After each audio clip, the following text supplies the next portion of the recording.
vídeo en YouTube. Las credenciales divinas de Jesús.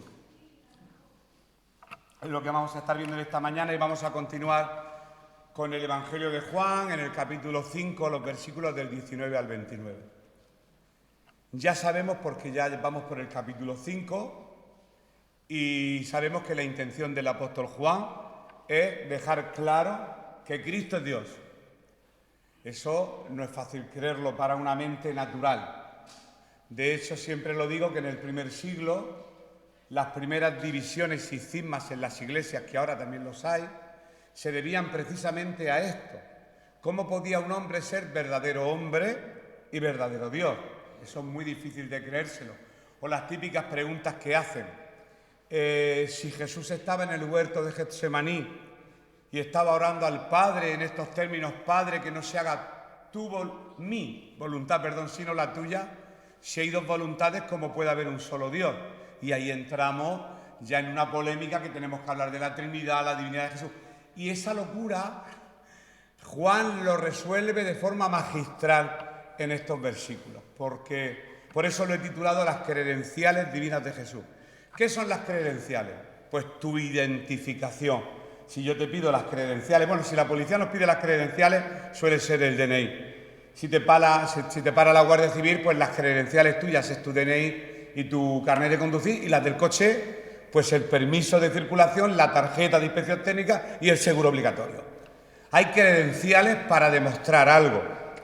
Y Jesús tenía todas las credenciales para poder demostrar, que no tenía por qué demostrar nada, que Él realmente era el Hijo de Dios, Dios mismo. A nosotros nos confunde mucho la palabra hijo el Hijo del hombre,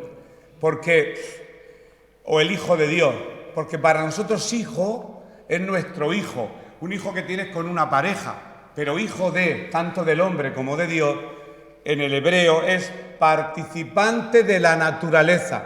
Si es hijo de hombre, quiere decir que es participante de nuestra naturaleza humana. Si es hijo de Dios, quiere decir que es participante de la naturaleza divina. Hombre, Dios, Dios, hombre. Y es lo que aquí Juan nos aclara. Vamos a comenzar a leer estos textos en el Evangelio de Juan, capítulo 5, a partir del versículo 19. Vamos a estar leyendo en esta mañana. Dice así la palabra. Respondió entonces Jesús y les dijo: de cierto os digo, no puede el Hijo hacer nada por sí mismo, sino lo que ve hacer al Padre, porque todo lo que el Padre hace, también lo hace el Hijo, igualmente. Porque el Padre ama al Hijo y le muestra todas las cosas que Él hace, y mayores obras que éstas les mostrará, de modo que vosotros os maravilléis. Porque como el Padre levanta a los muertos y les da vida, así también el Hijo a los que quiere da vida. Porque el Padre a nadie juzga, sino que todo el juicio dio al Hijo, para que todos honren al Hijo como honran al Padre. El que no honra al Hijo, no honra al Padre que le envió. De cierto os digo, 2 veces, el que oye mi palabra y cree al que me envió, tiene vida eterna, y no vendrá a condenación, mas ha pasado de muerte a vida. De cierto os digo, 3ª vez, de cierto. Viene la hora, y ahora es cuando los muertos oirán la voz del Hijo de Dios, y los que la oyeren vivirán, porque como el Padre tiene vida en sí mismo, así también ha dado al Hijo el tener vida en sí mismo, y también le dio autoridad de hacer juicio, por cuanto es el Hijo del hombre. No os maravilléis de esto, porque vendrá hora cuando todos los que están en los sepulcros oirán su voz, y los que hicieron lo bueno saldrán a resurrección de vida, mas los que hicieron lo malo a resurrección de condenación. Querido Dios, queremos darte muchas gracias en esta mañana por tu palabra. Señor, gracias que tu palabra es verdad y queremos, Señor, estar abiertos a tus verdades las queremos, pero queremos que tu palabra siga transformando nuestras vidas, nuestros corazones, y que podamos transmitir al mundo que tú eres Dios, que tú eres el Hijo de Dios, tú eres Dios mismo, y que tú te humanaste para dar tu vida en rescate por muchos. Señor, gracias por estos momentos que podemos disfrutar escuchando y introduciéndonos en tu palabra y desmenuzando tu voluntad a través de ella. Te pedimos en esta mañana que tú toques nuestros corazones y nos hagas ser cristianos cada vez más maduros, Señor, entendiendo tu palabra, comprendiendo tu palabra y sobre todo poniéndola por obra. Te damos gracias por esta porción de las Escrituras, Padre, en el nombre de Jesús. Amén. Amén. Bien, pues hemos leído estos textos que después los vamos a ir viendo uno a uno o en bloque para recordar, porque lo he leído todo en bloque. Pero ahora vamos a ver las credenciales. Bueno, vamos a verlas dentro de un momento. Hemos llegado a la sección del Evangelio de Juan, que tiene los discursos más increíbles, más profundos y, con respecto a los estudiosos de la Biblia, más teológicos de la Biblia. Esto, Juan 5. Juan 5, ahí está contenido en la divinidad de Jesús en todo su esplendor. ¿Qué hemos venido viendo hasta el día de hoy? Pues vimos cómo intervino Jesús hablando con Nicodemo, aquel religioso. Vimos cómo intervino hablando con la mujer samaritana. Pero hoy, después de haber despertado, como vimos la semana pasada, el enojo, el enfado de los líderes judíos o fariseos, ¿por qué despertó el enojo? Recordad, porque sanó un paralítico en sábado. Ese fue el delito que cometió Jesús. Pues ahora, en estos textos, ya Jesús cansado dice, bueno, pues voy a sacar mis credenciales y saca los 6 carnets.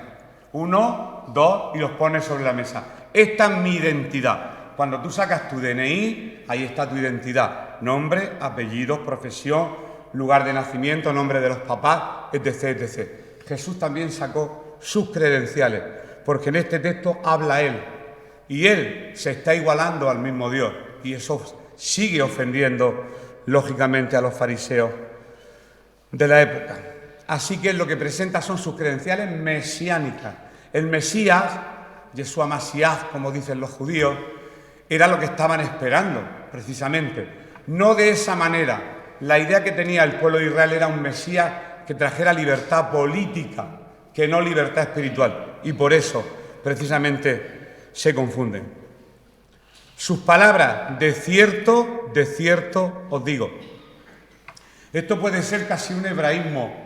De cierto, cuando se repite 2 veces en el hebreo, de cierto, lo que te está diciendo que lo que viene a continuación, eso es una verdad que debe de creerse sí o sí. Es una verdad profunda. Así que en este texto de 10-11 versículos, Jesús dice 3 veces, de cierto os digo. Eso le llaman ellos en el lenguaje hebreo doble afirmación acerca de una veracidad muy importante. Por lo tanto, Jesús va a decir cosas muy importantes en este texto que en esta mañana vamos a compartir. Por un lado, este discurso es sorprendente. ¿Por qué? Porque lo que él hace es la descripción de la relación que tiene con su Padre. Una relación íntima con el Padre. Habla también de su divinidad, de que Él y Dios son iguales, porque el que no honra al Hijo no honra al Padre. Igual, de la misma naturaleza que el Padre.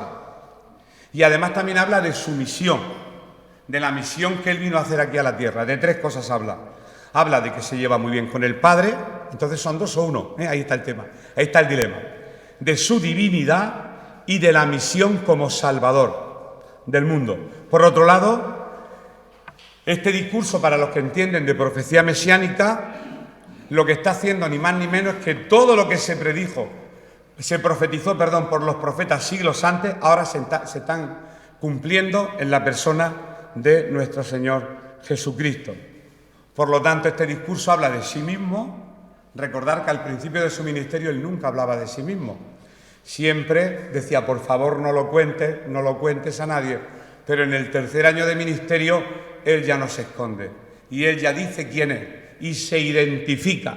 Y aquí se está identificando. Por eso a esto le han llamado muchos estudiosos la joya literaria bíblica que demuestra la divinidad del Hijo de Dios. Y esto solamente puede despertar 2 reacciones si tú predicas esto a alguien. Solamente 2 reacciones puede despertar. O que el ser humano se tire de rodillas y adore la persona de Jesús, porque comprender que Dios mismo se ha hecho hombre y ha venido a salvarte por tus pecados no merece otra cosa que rendirse delante de Dios. O justo lo contrario, o la completa adoración o el repudio y el rechazo total a la persona de Jesús. No hay término medio, aunque el término medio con respecto al comportamiento es bueno, pero aquí no hay término medio. O se le sigue o no se le sigue a Jesús. Así que él este discurso lo dio delante de sus discípulos y demás personas.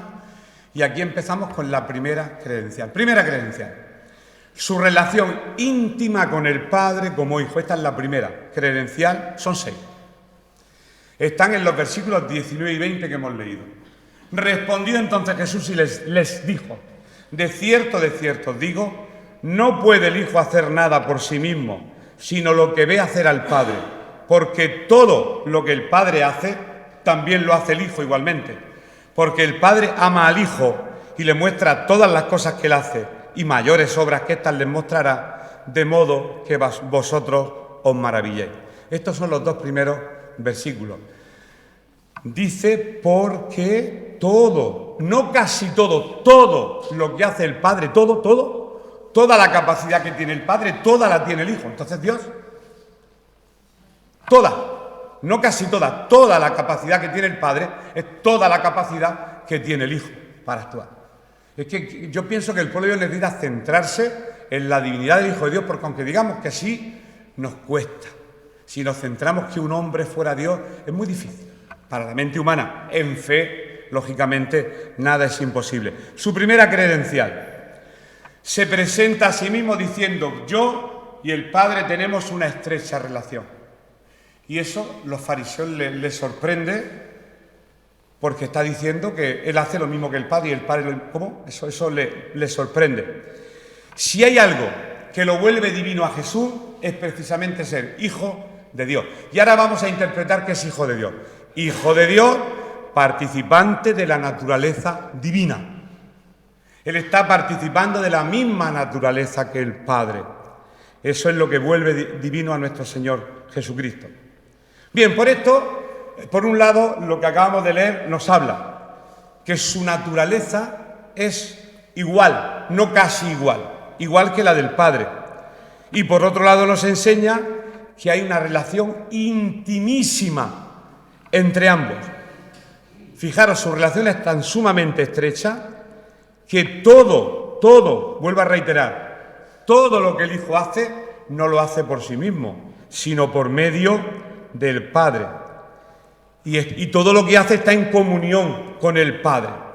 No puede el Hijo, repito, hacer nada por sí mismo, sino lo que ve hacer al Padre. Porque todo lo que el Padre hace también lo hace el Hijo. Esos textos que habremos leído muchas veces, quizá lo hemos pasado de largo, pero vamos a centrarnos en la divinidad de Dios, o sea, en la divinidad de un hombre. ¿Cómo? Dios humanado. Cuesta, lo sé, a mí me costó muchísimo. Fue uno de los pasos más grandes que tuve que dar para poder creer en Cristo. Y de hecho, la mayoría de las sectas han salido precisamente de una ruptura. Los testigos de Jehová salieron de aquí. Ellos no creen que Jesucristo es Dios, y que el Espíritu Santo no es una persona, sino que es una energía que sale de Dios y vuelve a Dios. Es una energía etérea. Por lo tanto, creer en la divinidad del Hijo es lo que nos convierte realmente en cristianos. Sigo hacia adelante. La relación del Padre con el Hijo se basa en el amor, en el verdadero amor, amor puro. Y le ha dado a su Hijo toda la autoridad para realizar toda clase de obra, la misma que el Padre. ¿Por qué? Pues para dar testimonio que Él es Dios. Si no, lo haría casi todo. Nuestros hijos no hacen todo lo que nosotros hacemos. Pero estamos hablando de unas cosas distintas. Tenemos la mente de nuestro Hijo, pero el Hijo de Dios es otro término. Participante de la naturaleza divina. Cristo, Dios hecho hombre. Vamos a interiorizar eso. Esta declaración, este primer carné que saca delante de todos, tuvo que causar un impacto entre sus creyentes, especialmente entre sus enemigos, como no, lógicamente. De hecho, ahora estamos viendo en el colegio la película La Pasión, y como la he tenido que ver en todas las aulas, la he visto 27.000 veces, ya me la sé de memoria. Y, bueno, es maravilloso ver, algunas escenas donde, Mel Gibson, que es el director de esta película, intenta ser muy bíblico. Lógicamente no hay una película perfecta que nunca se ajuste a la palabra del Señor, pero esta concretamente sí clava muy bien la divinidad de Jesús. Por lo tanto, definitivamente, y termino con la primera y paso a la segunda credencial, no hay otro que pueda acreditarse como el Mesías, ya que Jesús es el Hijo de Dios, Dios mismo, y como tal es soberano de todo el mundo. Segundo carnet, segunda credencial, tiene poder para dar vida y dar muerte. Un hombre no tiene poder para dar vida y muerte, pero Jesús sí. Jesús tiene poder para dar vida y dar muerte. Porque como el Padre, versículo 21, porque como el Padre levanta a los muertos, ¿cómo? Tenéis que entender la palabra ¿cómo? Como el Padre levanta a los muertos y les da vida, así también, de la misma manera, no menos, de la misma forma, el Hijo, a los que Él quiere, por su propia voluntad, da vida. ¿Y quién puede resucitar a los muertos si no es Dios? Solamente Dios. Esto es otro aspecto, la segunda credencial. Tengo poder para dar vida y dar muerte. Debido a la literatura sagrada que conocían los judíos, la Torá, que es lo que estamos estudiando ahora los sábados, del Antiguo Testamento, los judíos sabían de memoria que solo Dios tiene poder para dar vida o muerte. Por lo tanto, si Jesús saca el segundo carnet y dice, yo puedo dar vida y muerte, ¿cómo? Según nuestros textos sagrados, solamente Dios tiene poder. ¿Tú también? Claro, es que yo soy Dios. Vamos a leerlo. Eso está en Deuteronomio 32, 39. A ese capítulo no hemos llegado. Dice así, partiendo de la idea que los judíos sabían que solamente Dios tiene poder para dar vida y muerte. Ved ahora que yo soy, y no hay dioses conmigo. Yo hago morir y yo hago vivir. Yo hiero y yo sano. Y no hay quien pueda librar de mi mano. Dios está declarando que Él da vida. Solo yo, y no hay dioses conmigo. Entonces Jesús no puede ser un segundo Dios. Si no hay dioses con Él, Jesús es Dios. Vamos a seguir machacando este tema que creo que es interesante. Seguimos hacia adelante. El poder de dar vida y quitar la vida es único y exclusivo de Dios. Y cuando se le atribuye a Jesús, estamos haciéndolo igual a Dios. Por tanto, no hay duda en esta segunda credencial que Cristo es Dios, ya que tiene la misma autoridad que el Padre para levantar muertos de la tumba, para dar vida. Y para dar vida a nosotros nos dio vida y vida en abundancia. Un hombre no puede darte vida, pero es que Jesús no era un hombre, era Dios hecho carne. Y perdonar que lo repita tanto, pero yo soy de la antigua escuela, que decía que la letra con sangre entra, con la repetición. Bien, durante todo el ministerio de Jesús, pues tuvo autoridad para resucitar a muertos. ¿Alguien me puede decir, aquí un joven de segundo bachiller muy inteligente me dice, sí, pero te has olvidado, profesor, que Elías y Eliseo también resucitaron muertos?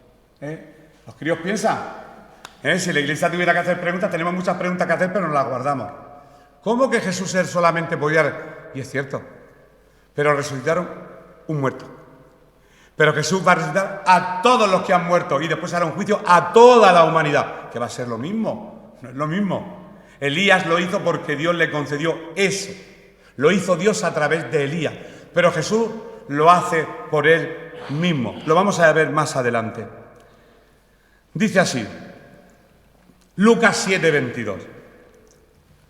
Ya Jesús aquí está diciendo realmente quién es.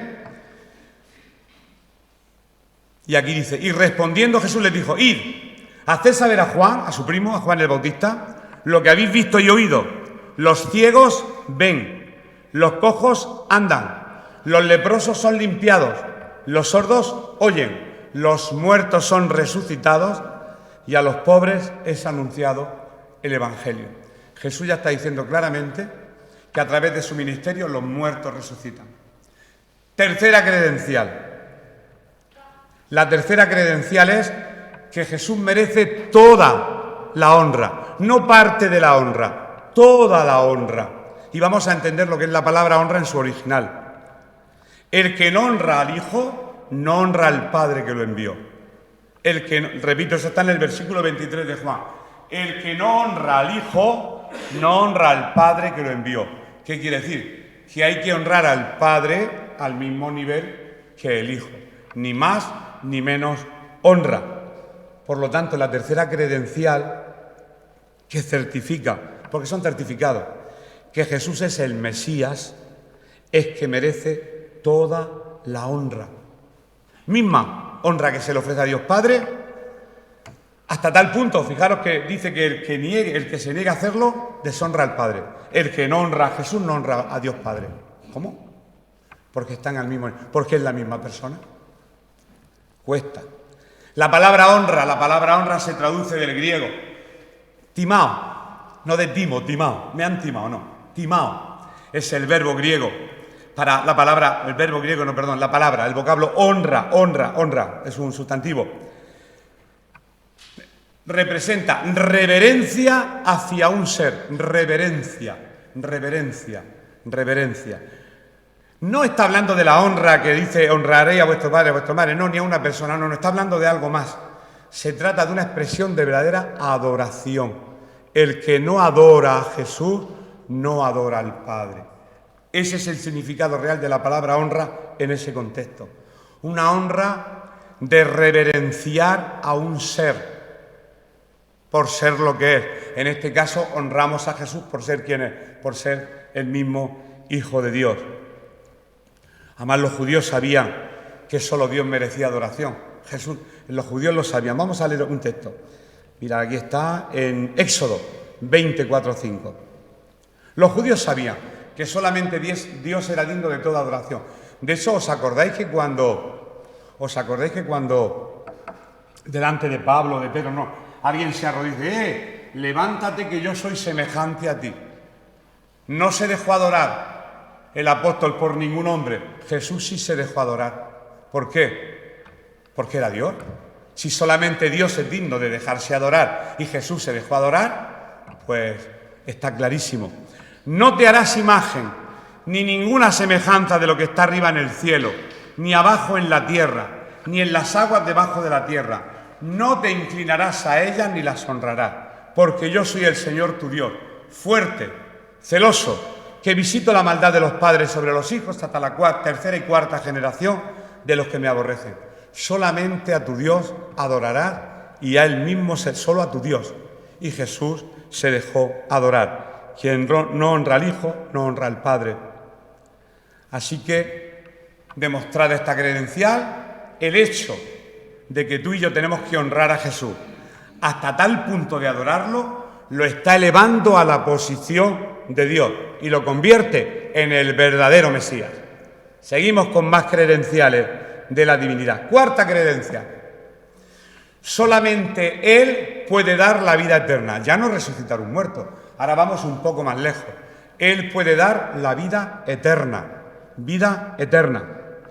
Y eso lo hemos leído en el versículo 24 de Juan 5, que dice así: de cierto os digo, el que oye mi palabra y cree al que me envió, tiene vida eterna y no vendrá a condenación, mas ha pasado de muerte a vida.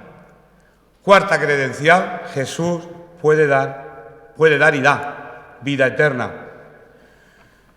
La cuarta credencial, esto lo he anotado esta mañana, que certifica a Jesús como el Mesías divino, es que solamente Él tiene la potestad, el poder, la autoridad, la soberanía para dar vida eterna. Y daros cuenta que por segunda vez utiliza de cierto os digo. Siempre que leáis la palabra y veáis que Jesús hace hincapié diciendo de cierto, es que lo que viene detrás es una verdad teológica, soberana, maravillosa. Así que estar atentos cuando leáis lo que venga detrás de cierto, es algo que hay que creérselo. Porque él quería hacer hincapié en la importancia y en la veracidad de lo que quería decir a quien le estaba escuchando. Lo más maravilloso de todo lo que nuestro Señor Jesucristo ofrece, lo más maravilloso que el Señor Jesús puede ofrecer es la vida eterna. Y no se queda ahí. Ofrezco esto, pero os digo cómo conseguirla. ¿Cómo? ¿Cómo podéis conseguirla? ¿De qué forma se puede alcanzar? Pues oyendo su palabra y creyendo. Lo ha dicho. El que oye mi palabra y cree al que me envió, tiene, no tendrá, tiene ya, ahora en el momento. Hay personas que piensan que la conversión es gradual y la conversión es instantánea. No, ¿cómo va, hermano? No, poco a poco. Eso en las comunidades de rehabilitación ocurre mucho, ¿no? El tiempo que estuve ahí trabajando con Remar, le preguntaba a los chicos, ¿cómo está? Bueno, ahí va, poco a poco. No, poco a poco no. ¿Cómo que poco a poco? Poco a poco no. La obra salvífica ya, es de golpe. Pero ellos se referían a su condición de rehabilitación, que no de salvación. Y no es lo mismo. Que no es lo mismo. ¿Cómo está? Estoy en Cristo. Y el que tiene a Cristo tiene la vida eterna. ¿Que voy a tener tentaciones siendo? Pues muchas, caídas también. Pero 7 veces que al justo 70, 7.000 y 7.000 lo levantará el Señor. El Señor nos levanta de todas las caídas. Eso es lo importante. Si pensamos que estamos mal porque no y estamos bien, no. En Cristo se está en Cristo. No puede estar en Cristo, medio en Cristo, un cuarto de Cristo y todo Cristo. Esto como el ejemplo que yo pongo, una chica que se le pregunta, ¿tú cómo estás? Dice, yo casi embarazada. Casi no. O está o no está. O se está o no se está. O está en Cristo o no estás en Cristo. Lo que pasa es que juzgamos nuestra vida cristiana por nuestras obras. Ese es un problema que tenemos todos. Juzgamos la vida cristiana por nuestras obras. Y la vida cristiana no es por obras. De ahí surge la religiosidad. La religiosidad surge de no entender la salvación y tiene que inventarse normas. Por eso hay tantas normas en las comunidades. Prohibido, prohibido, prohibido, prohibido, prohibido, prohibido. Dice, ya está cumpliendo todas las normas, soy salvo. No. Tú eres salvo por tener a Cristo, no por cumplir las normas. Son dos cosas completamente distintas. A diferencia de otras religiones, donde se le pide a los feligreses, se les pide algún tipo de sacrificio, Jesús no pide sacrificio. Jesús solamente pide creer en su palabra, creer en su palabra. Entonces aquí vendría la polémica, ¿entonces no hay que hacer obras? Pues sí, pero es que la fe en Cristo produce buenas obras. La fe ya por sí solo produce obras. Las obras no producen fe. El Che Guevara hacía buenas obras, pero con una metralleta. No es lo mismo. Hay gente que hace buenas obras, pero de revolución, utilizando las armas. Robin Hood hacía buenas cosas. Le quitaba el dinero a los ricos para dárselo a los pobres y si tenía que matar a alguien, pues los mataba.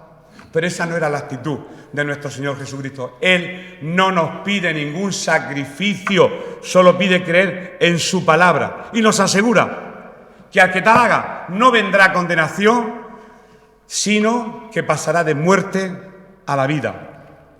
Así de sencillo. Todo consiste en creer. Tan sencillo que es muy difícil, de que muchas personas lo entiendan. Solamente creyendo. O sea, venga, ya creo, ya estoy salvo. Pues sí. ¿Verdad que parece esto como muy raro y muy extraño de lo sencillo que es? Vamos a leer un texto que nos lo aclare un poco. Romanos 10, 8 y 9. Dice así la palabra. Romanos 10, 8 y 9 dice la palabra así. Mas, ¿qué dice? Cerca de ti está la palabra, en tu boca y en tu corazón. Esta es la palabra de fe que predicamos. Que si confesares con tu boca que Jesús es el Señor y creyeres en tu corazón que Dios le levantó de los muertos, serás salvo. Eso dice Romanos 10, 8 y 9. Y con esta credencial, por lo tanto la fe consiste en creer. ¿Pero creer en qué? Claro, ¿creer en qué? No, yo creo, yo de toda la vida he creído, yo soy creyente de siempre. Pero vamos a ver, ¿creer en qué? ¿En qué? Pues en que Jesús es el único Señor, el Cristo, el Mesías esperado, el dueño de nuestra vida. Si es el dueño de nuestra vida, tú ya no te perteneces.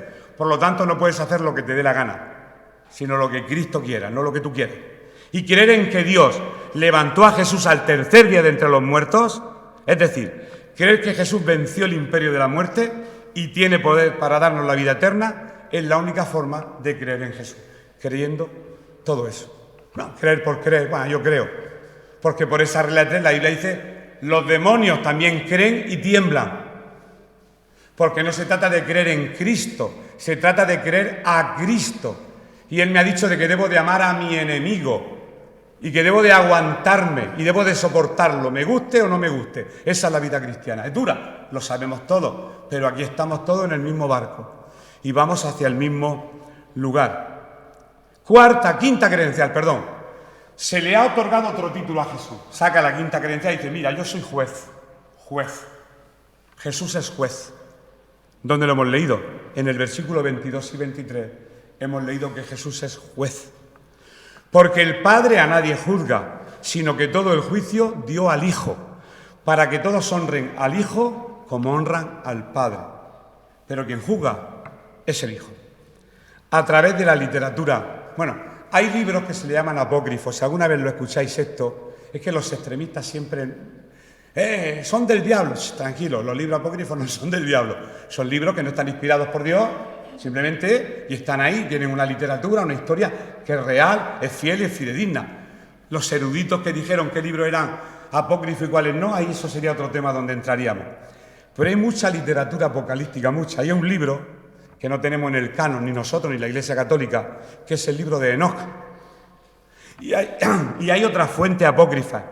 Bien, pues en esos libros apocalípticos los judíos creían a ciencia cierta que una de las funciones principales del Mesías era juzgar al mundo por sus pecados.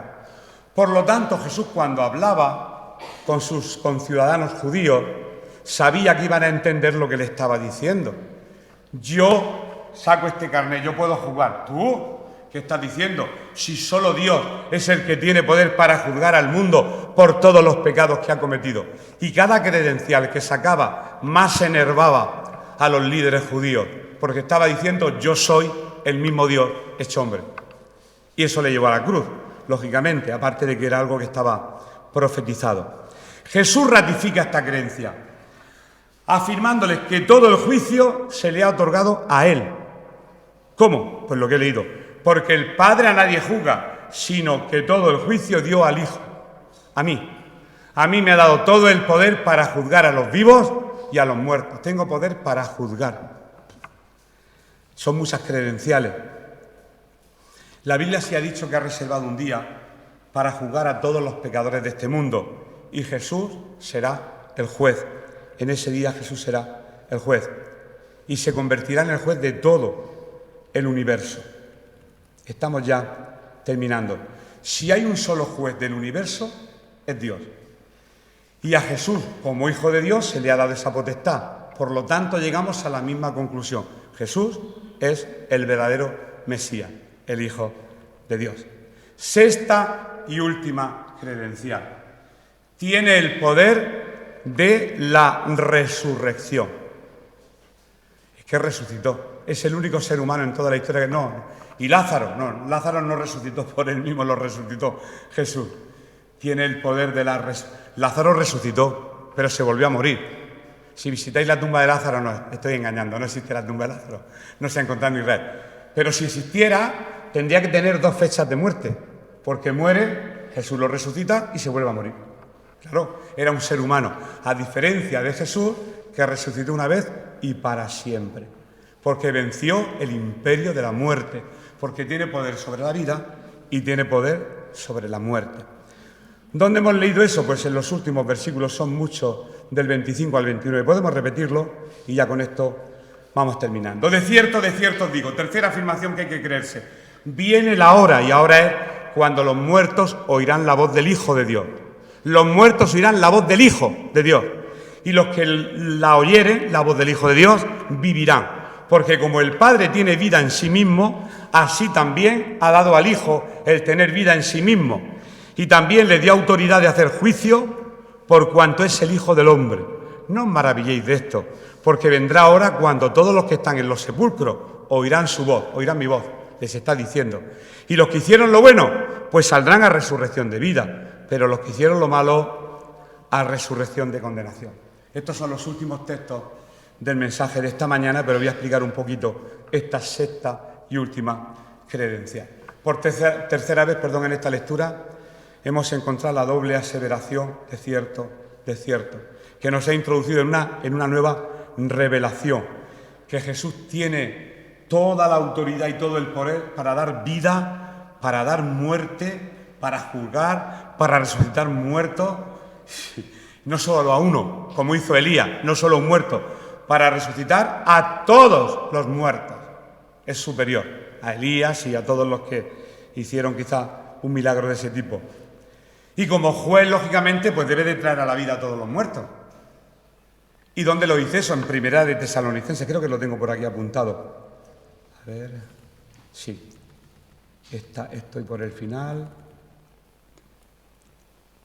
Es lo último que voy a leer. Bueno, primero vamos a leer en Daniel 12:2, para que veamos que la teología judía, los judíos, estaban entendiendo lo que estaba diciendo el carpintero de Galilea, lo entendían perfectamente. Y Daniel dijo: y muchos de los que duermen en el polvo de la tierra serán despertados, unos para vida eterna y otros para vergüenza y confusión perpetua. Ya sabían los judíos que llegaría un tiempo en que Dios resucitaría a unos para condenación y a otros para condenación. De hecho, cuando Jesús habla con María, la hermana de Lázaro, ¿qué es lo que le dice? María, ¿tú sabes que tu hermano resucitará? Y dice, claro, soy judía y conozco la literatura judía. En el día postrero, todos los judíos sabían que en el día postrero resucitarían los muertos. Y es cuando le dice, bueno, eso no lo hemos buscado, es igual. Jesús le dijo, tu hermano resucitará. Marta le dijo, yo sé que resucitará en la resurrección en el día postrero. Y ahí viene la maravillosa frase de Jesús que dice, yo soy la resurrección y la vida. Yo soy es un término que dice, yo soy Dios. Porque ¿cómo se llama Dios? Cuando Moisés le preguntó, oye, ¿cómo te llamas para que se lo diga a Faraón? Diles que yo soy, te envía. Se llama yo soy. Dios se llama yo soy. ¿Por qué se llama yo soy? Porque es el verbo ser, el que fue, el que es y el que será. Pasado, presente y futuro, eternidad. Eso quiere decir el nombre de Dios, ser. Yo soy, seré y fui. Todos los tiempos verbales del verbo ser se encuentran en el nombre de Dios y Jesús los tiene. De hecho, que dice Apocalipsis, yo soy el alfa y la omega, el principio y el fin. Si la palabra está llena, repleta de textos para poder defender nuestra fe en la divinidad del Hijo de Dios, que es lo que yo pretendía en esta mañana. Y terminamos con Primera de Tesalonicenses 4, 16 y 17, hablando del fin de los tiempos. Dice así, porque el Señor mismo, con voz de mando, con voz de arcángel y con trompeta de Dios, descenderá del cielo, y los muertos en Cristo resucitarán primero. Luego nosotros, los que vivimos, los que hayamos quedado, seremos arrebatados juntamente con ellos en las nubes para recibir al Señor en el aire. Y así estaremos para siempre con el Señor. ¿Dónde recibiremos al Señor? En el aire. ¿Quién es el príncipe de la potestad del aire? Anda. ¿Quién es el príncipe? Satanás. Pero es que Jesús nos va a pasar por delante de las narices de Satanás y vamos a salir ya de su entorno. Lo recibiremos en el aire y nos iremos para siempre con el Señor. El príncipe de este mundo, de este aire, pero nosotros saldremos de esa atmósfera a otro lugar para vivir para siempre con el Señor. Y esto ya es escritura apocalíptica y yo ya ahí ya no me atrevo a meterme. Solamente termino con el consejo final. Hermano, a Jesucristo se le ha dado el poder sobre la vida y la muerte. Y un día resucitará a todos los muertos. Si hemos muerto antes de que venga Cristo, pues nos resucitará. Unos para vida eterna y otros para condenación. Quiera Dios en esta mañana que todos los que estemos aquí participemos de ser resucitados para vida eterna. Damos gracias al Señor por su palabra.